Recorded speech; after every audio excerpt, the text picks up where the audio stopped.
Lo, OA. Sikat tong jacket na ganito, no? For sure, maraming kaming may ganito. Sabagay, hindi naman exclusive yung jacket na yan eh. Yeah, naisip ko din. Sorry. Ayoko na nga nitong jacket na to. Parehas pala kami ng bebe mo. Lo, si OA. Baka isipin mo ako si Axel eh. Ang layo-layo ng personality nila. Napakaloko-loko talaga nito ni Miro.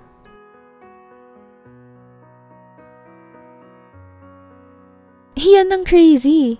Ang layo ng personality nyo, no? Shit. Nahalata niya kaya na pareho yung hoodie? Hindi naman siguro, no? Common naman ang Uniqlo hoodie eh, di ba? I acted cool. Nagpatuloy lang ako sa pagkain ng fries habang panay na ako sulyap kay Rina. Siguro, common lang talaga yung ganong jacket. Ayoko namang magmukhang paranoid. Ayoko rin ng confrontation. Lalo na kung wala namang matibay na ebidensya.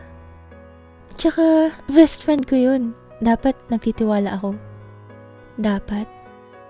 Pag-uwi ko ng bahay, bigla akong napabuntong hininga. Napatingin ako sa ceiling ng kwarto ko. Hawak-hawak ang phone. 3 years na kaming magjowa ni Axel. 5 months na rin mula nung seryoso talaga akong umasa na magkikita kami.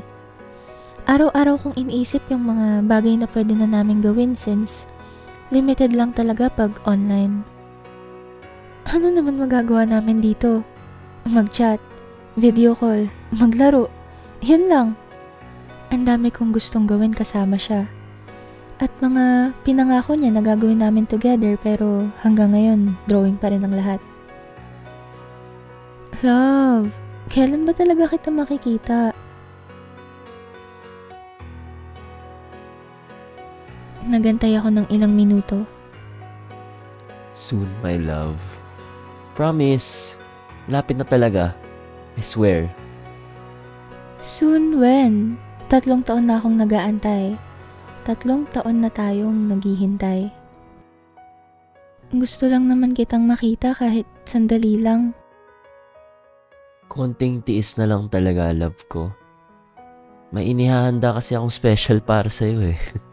For sure, magugustuhan mo. Hihi. Napangiti ako kahit naiinis na ako. Special daw? Sige na nga. Ano naman yung special na yan? Kainis? Ang rupok? Ang bilis makuha ng loob ng ate nyo. Secret pa muna. Basta this time, hindi kita bibiguin. Sige na nga. Dapat lang ah. Yes po, love. Alam mo, love, kahit hindi pa tayo nagkikita personally, miss na miss pa rin kita. Gustong gusto na rin kitang yakapin. Hi. Same love. Same. Humiga ako sa kama at niyakap ang unan ko. Nabaliw na ata ako kakaisip kay Axel. Sana totoo lahat ng sinasabi niya.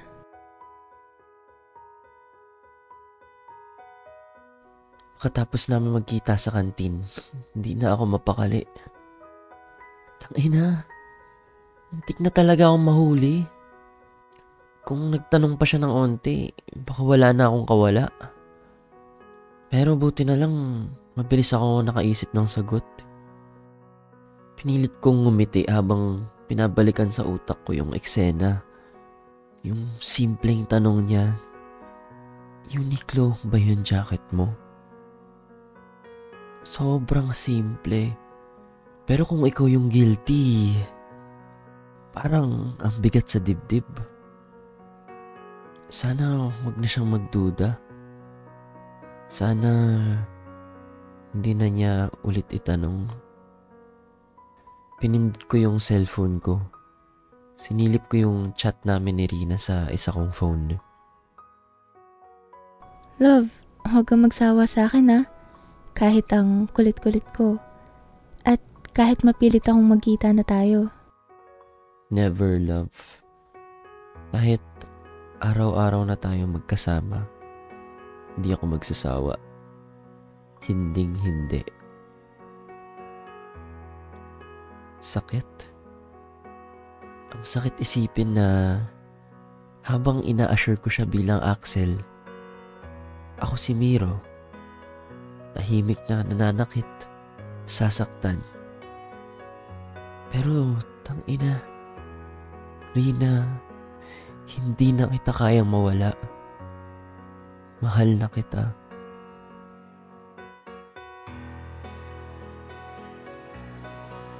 Kinabukasan, habang break time sa school, Uy, alam mo ba? Sabi ni Axel, sobrang ganda mo daw pag nakangiti ka. Dapat lagi kang happy. natigilan ako. Aha? Saan niya sinabi yan? Sa'yo? Kailan? Kilala mo siya? Kalma. Wait lang naman. Yan ka na naman eh. Siyempre hindi ko siya kilala. Kasi 'di ba lagi mo siyang kinakwento. Feeling ko alam ko na lahat ng sinasabi niya. Kainis? Napangiti ako pero somewhere deep sa puso ko, may kumatok na tanong. Bakit ang dami mong alam, Miro? Agad ko naman inalis yung gut feeling at yung bagay na yun sa isip ko. Sira ulo ka, Rina, kung ano-ano inisip mo. Siyempre, kilala ka ni Miro. Kilala ka rin ni Axel. Tapos, kinukwento mo pa si Axel kay Miro. Di kabisado ka na nila. Pag-uwi ko, nagulat ako. May padala ulit. Favorite kong chicken wings, carrot cake, at bouquet ng sunflowers. At syempre, handwritten note na naman. Love, konting tiis na lang ha. I'll make it up to you. Axel. Shit, para akong bata na kinikilig. Alam talaga ni Axel paano tanggalin yung inis ko eh. Pinicturean ko at sinend ko kay Axel. Salamat, love. Hindi mo talaga ako nakakalimutan kahit busy ka. Mahal na mahal kita, love. Sobrang sobra. Bawi ako sa'yo this weekend.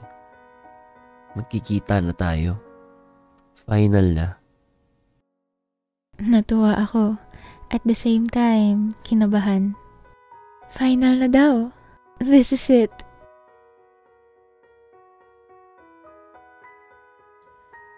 Dahil sa ilang beses na pangungulit ni Rina, nag-decide na ako na kitain siya bilang Axel.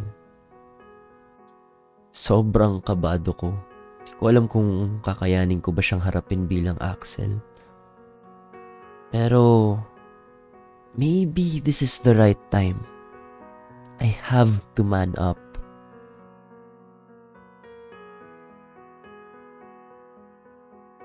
Good morning, love. See you later.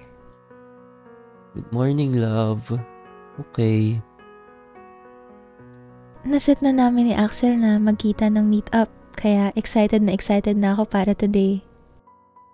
Suot ko yung sundress na pinili ko para sa first date namin. Sinadya ko talagang magpa-nails, parlor at bumili ng bagong perfume. Kulang na lang ipaligo ko na. Napaka-OA. Siyempre, first meet namin, dapat maganda at mabango ako. I'm here na. Naka-blue ako na dress. No pressure. Can't wait to see you, love. Ingat. At nandito ako ngayon sa park malapit sa seaside. Ito ang pinili naming meeting place since nakaka-relax dito. Nakaupo ako sa bench. Nag-aantay. Lumipas ang 30 minutes. Love, saan ka na? Pero wala. 1 hour. Still, wala. 2 oras. Wala pa rin. Walang Axel na dumating. Love, 2 hours na nakalipas. Uuwi na ba ako? Makakarating ka pa ba? May nangyari ba? Wala. Hindi nag-reply. Hindi na rin ako makangiti. Ang sakit-sakit. Ang bigat sa dibdib.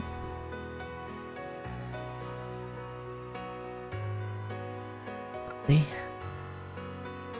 sobrang gago ko. Hindi ko magawang lapitan siya. Nakita ko siya. Nakaupo sa bench. Yakap ang sarili. Yung dress niya, yung ngiti niya kanina, ngayon parang nawalan ng kulay. Tangina talaga. Gusto ko siyang lapitan, yakapin, sabihin ng totoo. Pero hindi ko kaya. Hindi pa pwede. Hindi pa sa ngayon.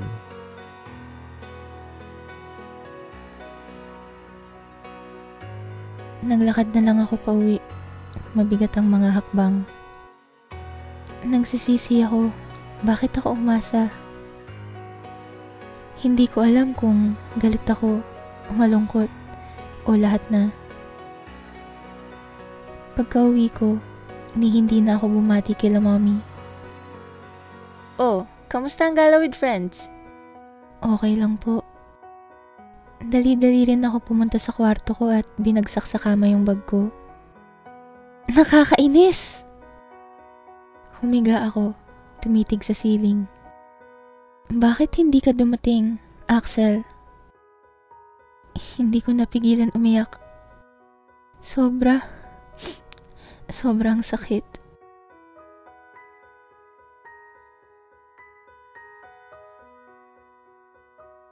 Sobrang tahimik ko buong araw. Hindi ko nga halos pinansin si Miro kahit nag-aalok ng juice. Hanggang sa papauwi na ako, may nakasabay akong lalaki. Nakasabit ang hoodie niya sa balikat. Color blue. Uniqlo. Katulad ng kay Axel. Tinitigan ko siya mula sa likod. Hindi ko makita mukha niya. Pero parang pamilyar. Dahan-dahan akong sumunod. Tinignan ko palalo yung hoodie niya habang naglalakad siya palayo. Tang-ina. Parehong-pareho. Pareho ng tahi. Pareho ng pagkakakulubot. Bigla akong napahinto. Hindi ko alam kung susundan ko pa siya. Hindi ko alam kung makakaya kong makita kung sino siya. Axel? Ikaw ba yan? Gusto mo ba makita yung next part? Click mo lang yung join sa tabi ng subscribe.